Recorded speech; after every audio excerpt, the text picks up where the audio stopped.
Syempre, shoutout muna natin yung mga kanina pa ho nandyan at nandyan na sa comment section, nag-iintay. 2 minuto lang tayong late. At eto na nga po, umpisahan natin doon sa founder na laging nauuna to ngayon, ano? Si Chai Chair, Chai Chair 2511, founder ng Cereza Force. Nandyan din po si Ma'am Delia Rosario, si Cleofe Lapis, nandyan din po si Caroline Makino, 6457, mabuhay ka Mark Ramos, sabi Walter. And nandyan din po si Teresita Condo, Lucy Cruz, mabuhay din po kayo na lahat ng sumusuporta sa gobyerno ng Pilipinas at kay Pangulong Bongbong Marcos. Sabi ni Lucy Cruz, kalaban pala, kaya mga bayaran pala, sabi ni Ma'am Lucy Cruz. Si Richard Cabiloque, Viola G, buong Cereza Force family,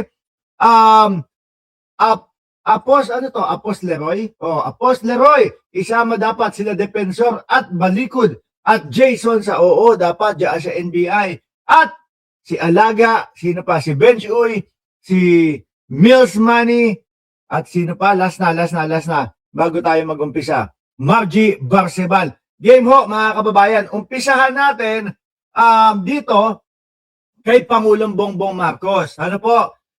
Kailangan marinig po ito ng ating mga kababayan, lalo na po nung mga kababayan natin na nandoon po sa Dubai, nandoon sa Middle East, na apektado po ng nangyayaring Iran versus Amerika versus Israel. Kasi pinapakalat ng mga DDS na wala naman daw ginagawa si Pangulo at hindi iniintindi ng ating Pangulong Bongbong Marcos yung mga kababayan natin na nandoon po sa Middle East, mga bossing, especially Dubai. Ito po ang panawagan ni Pangulong Bongbong Marcos. Magandang umaga po sa inyong lahat. Sa palagay ko po ay nabalitaan nyo na po na binomba ng Israel at saka ng Amerika ang Iran. At ang Iran naman ay sumagot na nagbomba naman ng mga American base. Apo. At isa nga po, doon sa mga base, mga kababayan, na napupunterya yung Dubai. Nakita ko nga pati airport po nila binomba na din. Kung di ako nagkakamali. Ayan ang nangyayari ho mga bossing.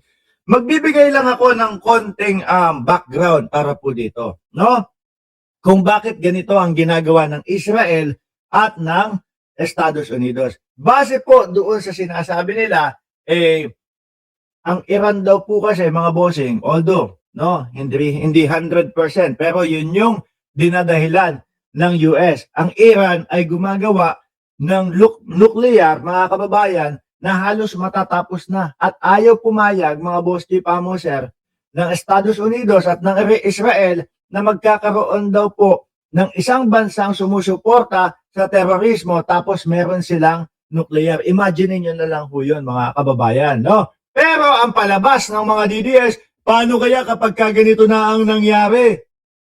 Sa Pilipinas, ang layo-layo pong mangyari sa atin yung China versus Pilipinas. Huwag kayong magpapasindak, magpapatakot diyan sa mga hinayupak ng mga DDS na yan. Wala pong ibang alam na gawin yan, kundi mag-fake news.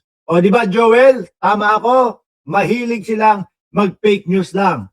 Sa United Arab Emirates, sa Bahrain, sa Oman, at siyempre sa Israel. Alam naman natin na napakarami ang Pilipino diyan sa bandang Middle East. I'm sure nag-aalala kayo sa inyong mga kilala, mga kaibigan at mga kaanak na nandun. Mula ako meron ako mga kamag-anak doon, mga pinsan ko. Mga pinsan ko mga kababayan. Ito isa to sa hari ng fake news si Rodrigo Duterte. Di ba, sir? Shout out sa iyo, Sir Rodrigo Duterte. Anong nabalitaan natin? Nakamusta ko na sila. At kamustahin nyo din po kung meron kayong mga kamag-anak, mahal sa buhay, na nandoon po sa gitnang silangan, mga bossing. Malaking bagay po sa kanila yung pagkamusta nyo po. Na nagsimula itong gera, ay nag-monitor na kami kahapon pa ng late afternoon sa ating mga embassy, sa ating mga labor attaché, sa lahat ng mga embassy natin doon sa Middle East. At nais kong i-report sa ating mga kababayan na sa ngayon, as of 9 o'clock Sunday, wala po tayong natatanggap na report na may casualty na Pilipino.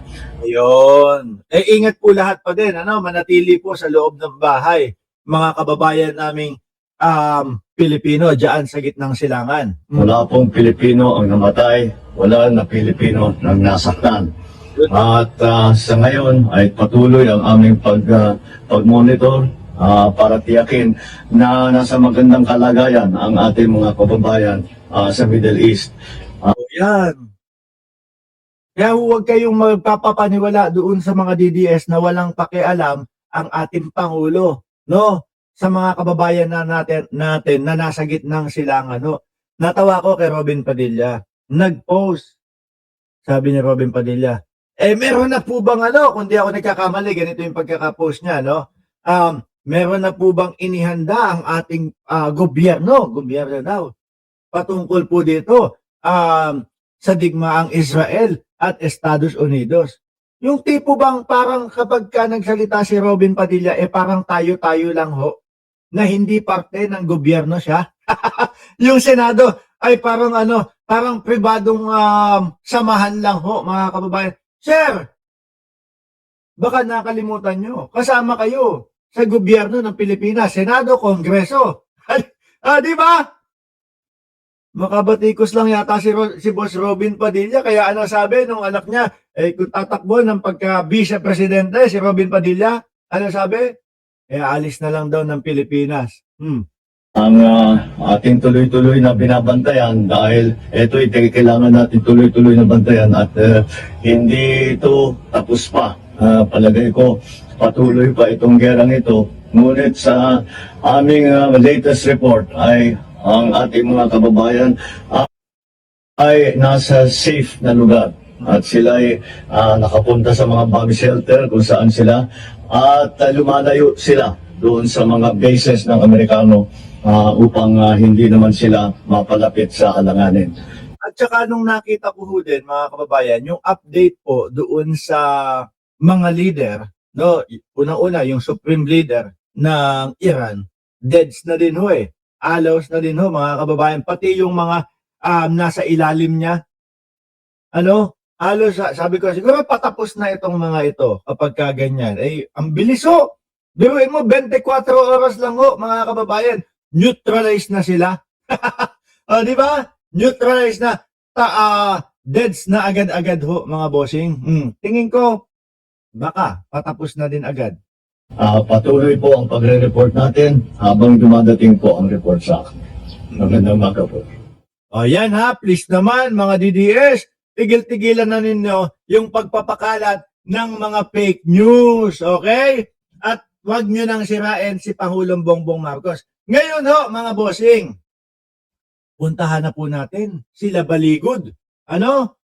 Inaanyayahan na po sila, mga kababayan, sa NBI.